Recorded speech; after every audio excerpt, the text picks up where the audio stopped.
likes greens. You ordered fresh organic produce? I am Groot. Cool. Is there any way you could come down?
I said, hey, unless you're out and about with the goddamn Dave Matthews Band, you better get your ass home, because shit's about to go down at Ma and Pa's house.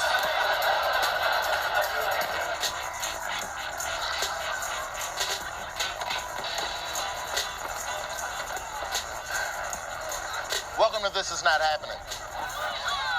I'm your host, Roy Wood Jr. Hey, there you go, boys. Drink up. Nobody's gonna remember what the hell's happening tonight. That dude's trying to get my couch pregnant. He peeing out the window. Dude, come on, man. John Legend bought me that piano. Who brought a ball pit?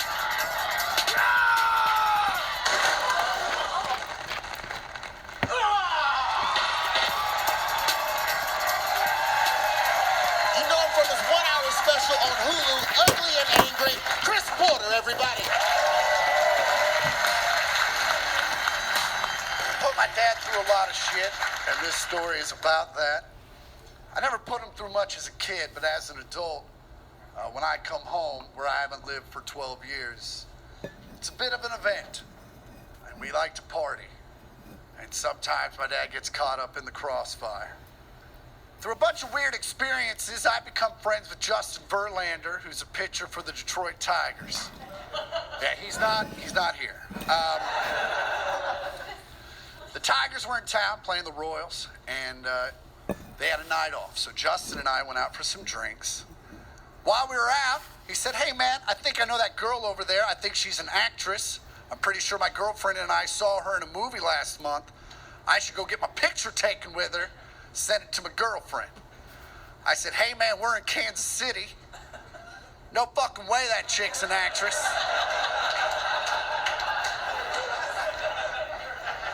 He said, nah, man. He calls the waiter over. He said, who's the chick over there? He goes, man, I don't know who the chick is, but everyone at that table's with Mumford and Sons. They're here playing the arena tomorrow night, and they're here having dinner. Justin says, well, send them a bottle on us, meaning him, right? I'm not paying for that shit, okay? A, not a huge Mumford & Sons fan. B, when I hang out with super rich people, I don't pay for shit, okay?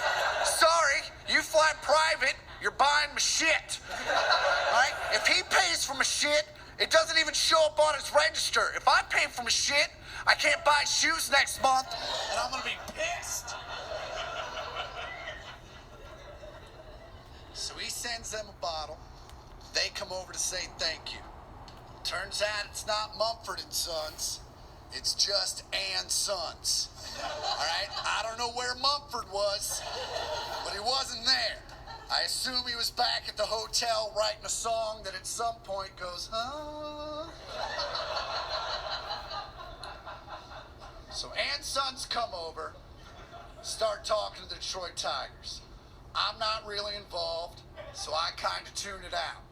When I come back into focus, Ampersand Sons are talking shit to the Detroit Tigers about beer pong. Like, they're like, hey, we'll whoop your ass at some beer pong.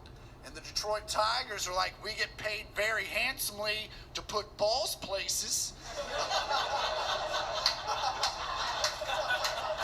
Fucking bring it. So I said, hey, fellas, my parents live about 8 minutes from here. We could settle this. And I said that because I know full well that both Ann Sons and the Detroit Tigers have a complete floor at both of their hotels where they can do whatever the fuck they want to do. So there's no reason to come to my parents' house. It was complete fake hospitality. Until they turned around and said, fuck yeah, let's go to your parents' house and play beer pong. Oh, shit! It's 1:30 on a Sunday night. Technically Monday morning.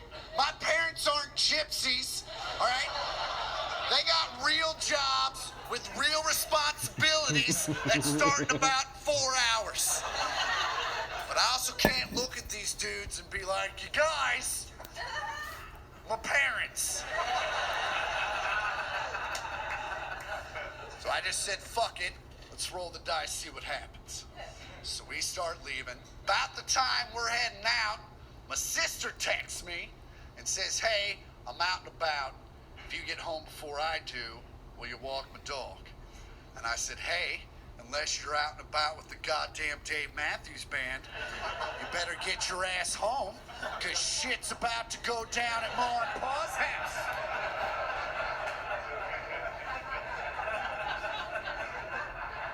So we roll into my parents' house like 12 deep and start throwing beer pong, and shit got weird.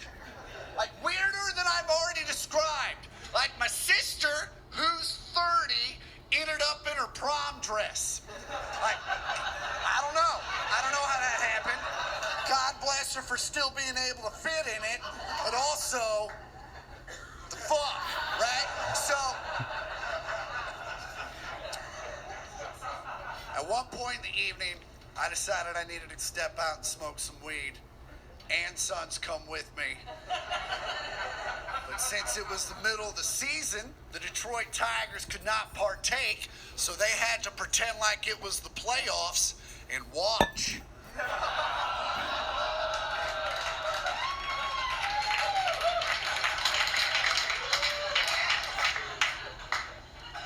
So we come back in from smoking weed. My dad's downstairs and he's pissed. Apparently, while we were outside, we got a little loud, woken Mom and Dad up. So, I walk inside. Dad's like, the fuck's going on? I said, hey, Dad. That's Ann Sons of Mumford & Sons. And this is half the Detroit Tigers bullpen. And we're playing beer pong. And it was in this moment that I realized that my dad was not incredibly sure if he was actually awake. You gotta look at it from a dad's point of view. He walks downstairs in the middle of the night, sees a bunch of weird dudes that he kind of recognizes, and my sister's in her prom dress. Right? Shit's weird. Dad's obviously befuddled. He's just Is that fucking Justin Verlander? Yes, sir, it is. And he just went, whatever. And he just went back upstairs. That was the last we saw of him. Whole next day, I'm freaking out. He's at work. I obviously slept in. My parents have done a lot for me over time. I can't be fucking up like this, so I gotta make amends. So I'm like, I'm gonna take him out to dinner. I'm gonna buy him drinks. I'm gonna do good by him. But then Dad walks in the door like he's had the greatest day of his goddamn life. He walks in like, "What's up, everybody? How you doing? How you doing? Ba-choo! All right." I looked at him, I go, "The hell happened to you today?" He said, "I fucking hated you this morning. I woke up on 4 hours sleep and I cursed your name all the way to work. But then I got to work and we had our morning meeting and everyone started asking me why I looked so tired and exhausted. And I started bitching about my kids bringing home Detroit Tigers and Mumford and Sons and playing beer pong all night. And now I'm the coolest motherfucker in the office." You guys have been a lot of fun. Thank you so much. Cheers for it, everybody.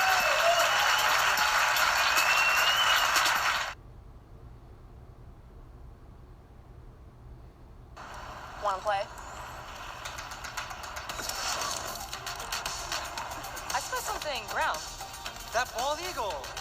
Indeed. I spy something loud and fast. Airheads. Play more. Play delicious.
BB&T, all we see is you.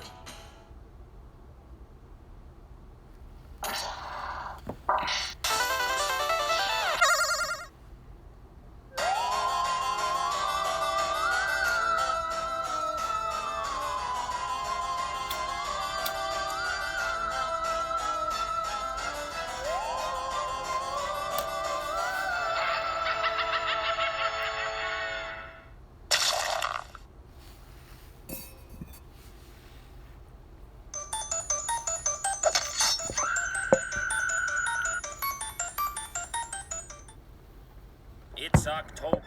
Come on, lay it on me. I'm ready. Get out the Draculas. The Frankensteins. The skeletons with the gun in their hands. Wait, hold on a sec. Maybe scratch that last one. Yeah, I don't think that's a thing. Don't forget about the Scissor Man. Not the Scissorman. Well, I didn't realize you were going to go apeshit. Scissorman! Please stop. Clock Tower. It's a series best known for the game released on the PlayStation 1, but it actually had its start on the SNES, which most people don't know because it was never released outside of Japan. I've always wanted to try it out, seeing as it is one of the earliest entries into the survival horror genre. Some would say this game pioneered survival horror, but can an SNES game elicit the same kind of terror we associate with such titles as Resident Evil and Silent Hill? Somehow, I doubt it.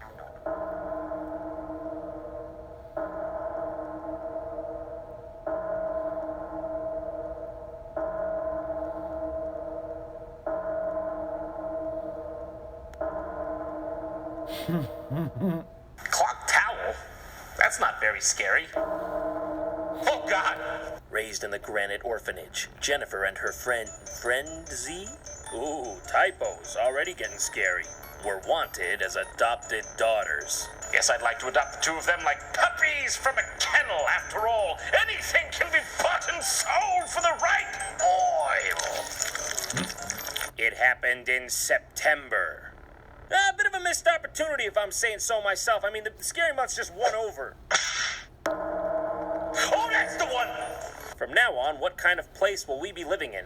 That's the 5th time you've asked. Yeah, well, maybe it'd be the last time if you just fucking told me. Don't worry, it's a very nice place. We're almost there, see? Oh, majestic. Yeah, you know, all that's missing, I think, is just a big old sign saying definitely not haunted. I think that'll be an amazing touch. In Clock Tower, you play as Jennifer Simpson, an orphan girl who has just been adopted by a Mr. Barrows. The story picks up as you've just been brought to his secluded and creepy mansion in the woods. I gotta go get Mr. Barrows. Everyone wait here.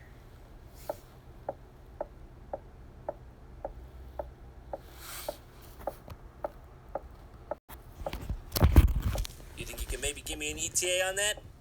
Man, this game sure is off to a slow start. Oh no, that can't be good. A musical change like that can only mean one thing. I gotta get out of here. I ain't gonna be the first to die, I'll tell you that much right now. Locked doors, huh? Well, I don't know where to go. Oh, wonderful, the lights went out. Okay, well, I don't know. I guess I'll just try to go up these stairs. Even though it's gonna take my entire goddamn life. Okay, yeah, there's nothing up here. Oh, look at that, turn the lights back on. Yeah, it's almost like we got somewhere. I have to say, for this era of gaming, there really was nothing with this kind of intense atmosphere. Most horror competitors at the time were just platformers or action games that had spooky themes. Nothing quite got to this level. What was that? Well, I better hurry and see who just made that blood-curdling scream. Oh no, I was too late. Maybe I should have ran. The game works on a cursor system. It's basically like a point-and-click adventure. I eventually found out that if you double-tap, she starts to run, which is nice, because otherwise I'd be walking everywhere like that. As you walk around the mansion, crazy events can happen at random, which keeps the tension high. Whoa! Okay! Guess I'm glad I was walking this time. Honestly, the lack of a direct input on your character helps add to the feeling of helplessness. It's pretty cool. Oh, yes. There's nothing like a portrait of a skull with no eyes to really bring a home together. This is actually a original Vincent van Gogh. People don't come over anymore. The game also brings itself to life by showing really detailed close-ups of the items you find. Like, look at this broken picture of these two kids. The artwork is fantastic. So much terror is portrayed through this angle and lighting, especially for 16-bit graphics. It's genuinely creepy. Well, just because I'm being haunted doesn't mean I can't be beautiful. I'm being strangled by the man in the mirror. Ah! At least he had the decency to be delicate, you know what I'm saying? Like some ghosts nowadays, too busy to float an old lady across the street. I'm sorry, I don't think I can get over this yet. He spins her around and gently pushes her after he's done strangling her, and she just daintily falls. What even? Well, fine. If you're not gonna be nice, I'll just have myself a refreshing talk with the bird. Oh, God! Nope! Please, stop! Are you talking to me? Are you saying something? I kiss you? I kiss you. I'm near you. I'll kill you. Not now, Jacques. I'm trying to figure this out. Ah, you messed me up. Dead from lack of diction. I'm getting a bit sick of these dead ends. I just want the plot to progress already.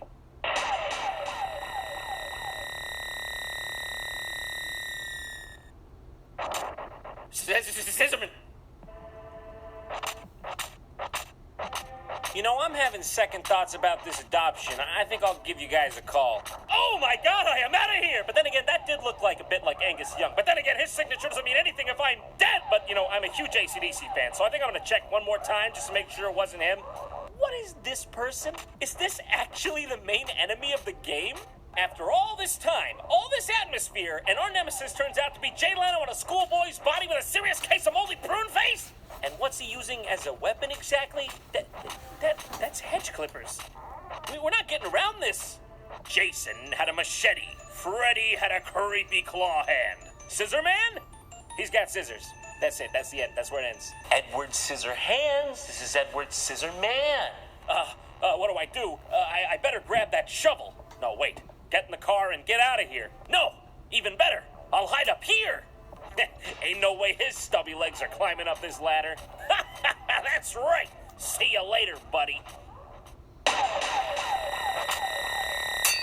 I did not factor in the warp ability. All right, let's try this again. This time, going straight for the car. No messing around. The upstairs? Okay, bad idea. I can see that now. Car, made of steel. Let's go. But the others. Fuck it. As silly as he is, after Scissorman hits the scene, this game becomes 10 times as scary. Every room becomes a trap. Every object becomes a game of deadly trial and error. He can appear literally anywhere at any time, so you better be careful because game over is back to the beginning like it is with these old games. That's almost scarier than the monsters. Other random things can happen too. Okay, well, this is unfortunate. Now I gotta play the rest of the game as pig pen for the peanuts. Picked up some ham. This'll kill him. It's a swimming pool. Actually, that's a window. Hole in the floor. We meet again. I guess I'll just put this simple wood plank over the top of it. Just a simple plank of wood. Who are you to judge? With everything this game does right, it still suffers from a lot of hiccups that old point-and-click adventures do. For instance, like when you think you figured out the solution to a puzzle, but the game has decided that that is not the way the puzzle is gonna be solved.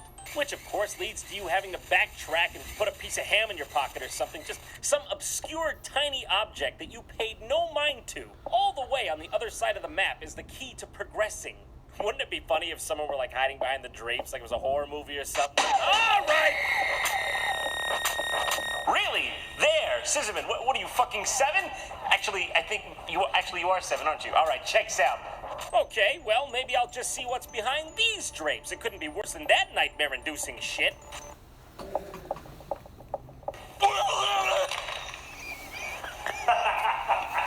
So can I start therapy now, or should I wait for the nightmares to set in? Eventually, you get to the top of the clock tower and find out that Dan Scissorman, yes, by the way, his name actually is Dan, really hates the sound of tower bells, for some reason.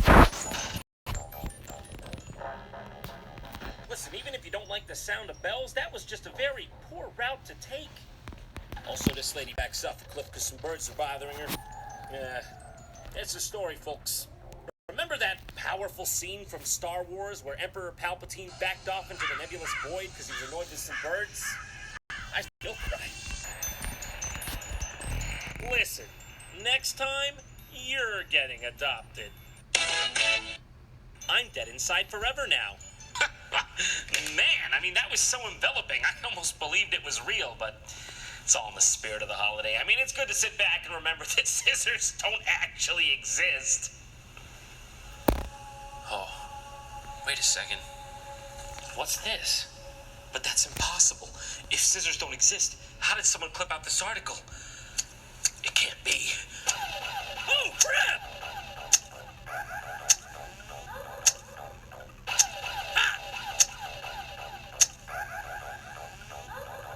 Oh, no, that's all I had! Come on, John, think! I got it! Ham, the harbinger of gout, and a scissorman's worst friend.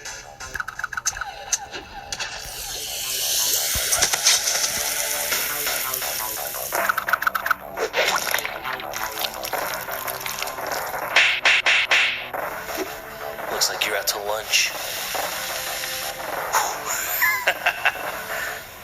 Wait a second. Why do I have a gun holster? I don't have a gun. I got a bone to pick with you. People that haven't come over in several years. That was the last man, and he's dead now. Happy month of Halloween, folks, and thanks for watching the new JonTron. If you want to help support the show, you know the drill. You can sign up for a free 30-day trial at audible.com using my link, audible.com/JonTron. And this month, I'm going to recommend to you, aptly so, The Shining, narrated by Campbell Scott. And like I said, I got a second mouth to feed. This guy over here is basically skin and bones. Or maybe He's just Bones.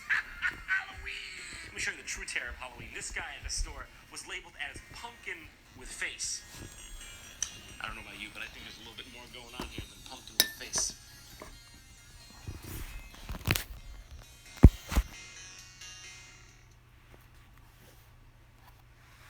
She has thought of every detail. He, however, has not. Where's the men's rings?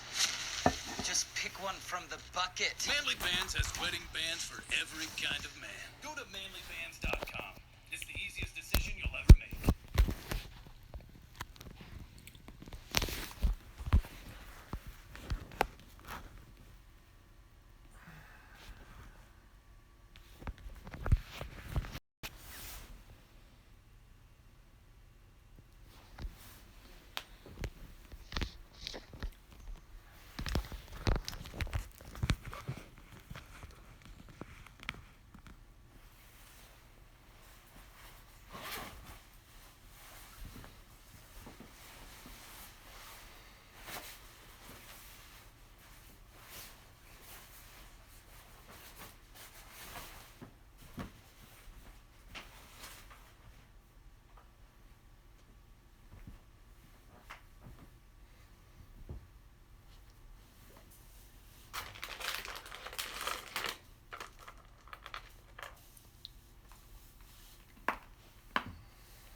It would be inaccurate to describe Howard Phillips Lovecraft as a man with issues. It's more like he was a bundle of issues shambling around in a roughly bipedal approximation of a man. Chronically depressed, hypersensitive to criticism, almost certainly agoraphobic, prone to horrible nightmares and nervous breakdowns, and thoroughly racist even by the standards of the time, it'd be easy to come to the conclusion that H.P. Lovecraft was simply afraid of everything. But this isn't true either. He was just afraid of everything that wasn't his hometown of Providence, Rhode Island. Lovecraft is famous for codifying the Lovecraftian horror mythos, a cosmology he created with centralized themes of cosmic horror, ancient, unknowable, and malevolent gods, and everything smelling vaguely of fish. Lovecraft's writing is famous these days for producing an overwhelming sense of sheer hopeless terror at an unfeeling cosmos, wrapped up in visceral descriptions of omnipresent rot and decay, all themes that manage to make perfect sense when contextualized with Lovecraft's life story, which was pretty much a depressing downward spiral from minute one. Lovecraft was born in 1890 to one of those well-off New England families that still thought of themselves as proper English semi-nobility, an image that became harder and harder to maintain due to their perpetual state of financial decline. Lovecraft was intermittently schooled but never really finished his education, and had access to a decent library with pretty nifty scientific texts, but had too delicate of a constitution for math,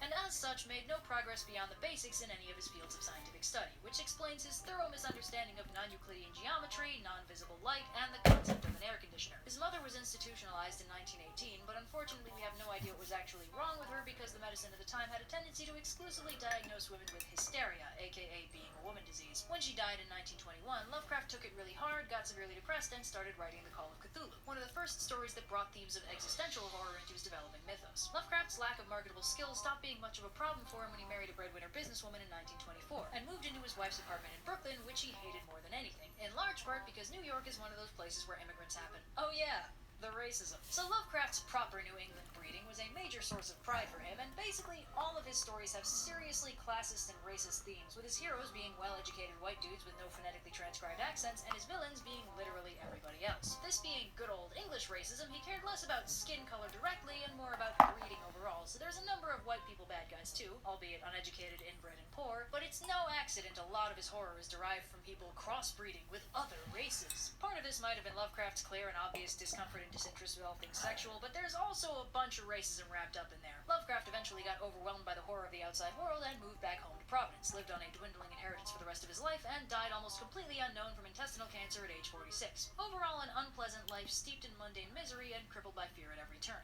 With the context of Lovecraft's overwhelming disgust and horror for everything he didn't understand, almost his entire body of work begins to make sense. The thing that makes Lovecraftian horror, and the thing that's kept it popular, is this overwhelming fear of the unknown, a concept that easily translates even as the unknown changes with social and scientific developments. Even though Lovecraft's works haven't aged well at all, the underlying principle is sound. If you don't fully understand something, you can interpolate existential horror and turn every mystery into a nightmare of things man was not meant to know. And separate from that, the aesthetic of horror he chose is also pretty effective on its own. Lovecraft's overwhelming fear of the ocean produced a memorable and viscerally nasty horror aesthetic grounded in slime and rot that was far removed from the cold stone sterility of the previous gothic horror genre. So, all that in mind, let's take a look at a few of the genre-defining short stories cranked out from Horrible Phobias Lovecraft's darkest nightmares.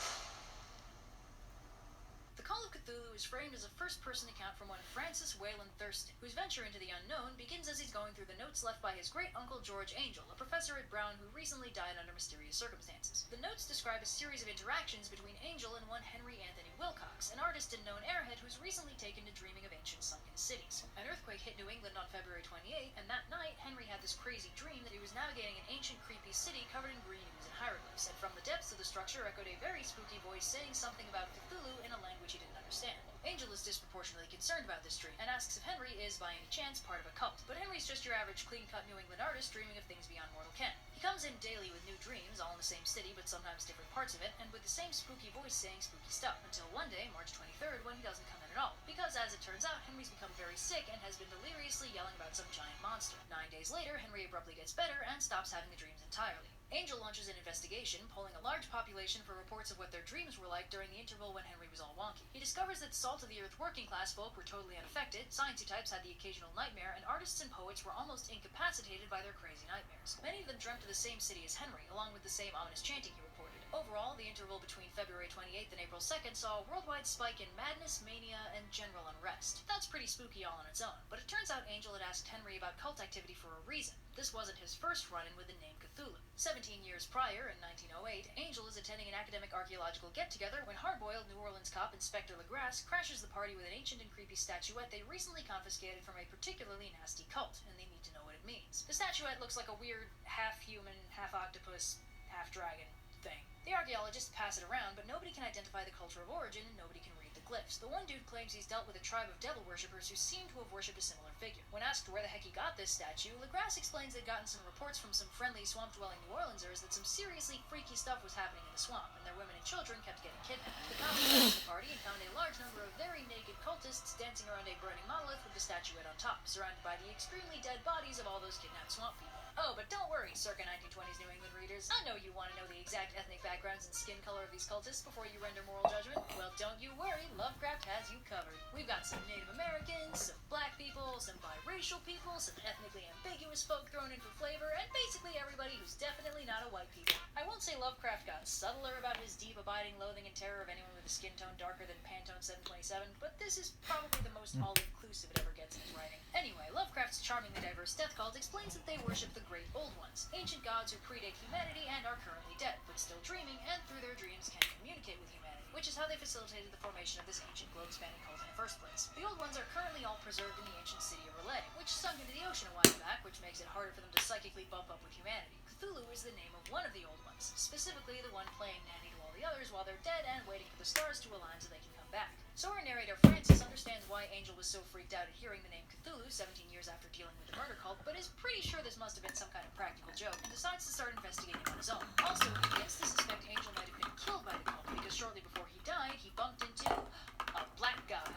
I can't stress enough how happy he is to read this today. After retracing Angel's contacts to try and flesh out the story, he finds a newspaper article dated to the same time frame as Henry's crazy dreams that talks about a derelict ship found adrift at sea with a single survivor on board, a man named Johansson, who you know you can trust because he's Norwegian, aka very, very white. According to the article, Johansson claimed the ship had been attacked by a yacht full of suspicious not white people, but they managed to kill all of them, board the yacht, and sailed along its original course, whereupon they landed on an island that didn't appear on any map. 6 of the crew members somehow died, and Johansson and one other made it back to the boat, at which point the other one died too. Francis bounces around the globe a bit trying to locate this Johansson, who he finds tragically died quite recently, but conveniently left a whole lot of notes for him to sift through. Hooray! So the notes are basically just Johansson's horrified recollection of his harrowing ordeal, which fills in what the newspaper left out. The ship lands on an island that shouldn't exist, surprise, surprise, the topmost part of Relay, and as they explore, the sailors note that the island is extremely spooky because all of its architecture is non-Euclidean. For those of you with a Lovecraftian level geometry education, non-Euclidean geometry is just geometry on a curved surface. You may note, since we live on a globe, all of our geometry is non-Euclidean. Anyway, the island's terrifying geometry notwithstanding, the sailors soldier on until they encounter a very big door.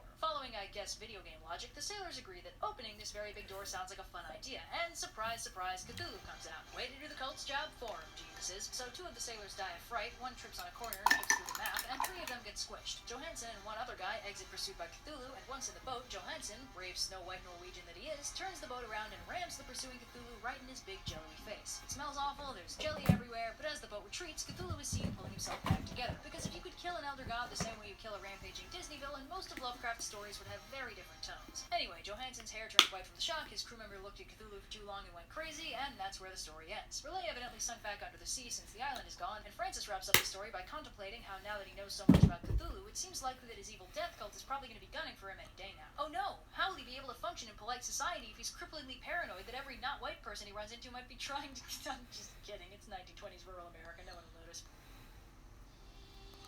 Cool Air was written while Hippopotamus Lovecraft was living in New York City, and consequently takes place in a crowded apartment building full of immigrants, every element of which the narrator hates. Even worse, one night something gross starts leaking through his ceiling, and the landlady explains a reclusive and mysterious doctor, homebound due to a lasting illness, lives in the apartment above him and must have spilled one of his chemicals. The knowledge that his upstairs neighbor is a doctor becomes relevant when our narrator randomly has a heart attack one day and scoots upstairs for some pro bono medical attention. He finds that his neighbor, Dr. Munoz, is a very tidy and well-groomed dude, who our narrator judges as being of superior blood and breeding, but he keeps his apartment really cold for some reason, and also comes across as inexplicably creepy, talking the whole time he's treating our narrator, but seemingly never pausing for breath. Place your bets now, folks. Anyway, Munoz tells the narrator not to be too down about his poor health, since modern science is incredible and can sustain a human body almost indefinitely. He himself has had a complex bouquet of medical issues for the past 18 years, which is why he keeps his apartment so cold and rarely leaves. Fun fact, this story was written only a few years after air conditioning began to become a widespread phenomenon in major US cities, which is probably why Munoz takes the time to explain how exactly his cooling system works, and also why he hates progress Lovecraft is so scared of it. Anyway, the narrator likes having such interesting company and routinely returns for visits and conversation, though he does notice that the doctor's health continues to deteriorate, and he does increasingly frantic modifications to the AC in order to compensate. He winds up looking so creepy that he gives a hardened war veteran a seizure just by looking at him. Basically, Homeboy's face is jacked. Then one warm night mid-October, the air conditioner breaks, and the doctor freaks out and locks himself in the bathroom while he sends the narrator out to bring him as much ice as he can manage, as well as arrange for repairs to the air pump. The narrator subcontracts a dude to keep the ice coming while he runs off to find repair people, but when he returns to the house, it's in total chaos. Apparently, the ice guy got curious and looked into the bathroom, then ran screaming from the building. Upon investigation, a trail of God knows what leads from the bathtub to the writing desk and then dead ends in a pile of something horrible on the couch. It's so horrible, the narrator doesn't even want to describe it, attempting to preserve the horror of the unknown, even though at this point we all know it's the doctor. Anyway, he wrote out a last confession about how he's been dead for 18 years and staved off decay through the cold and a lot of chemicals, but now thanks to the failure of modern technology, death has finally come for him. Yay!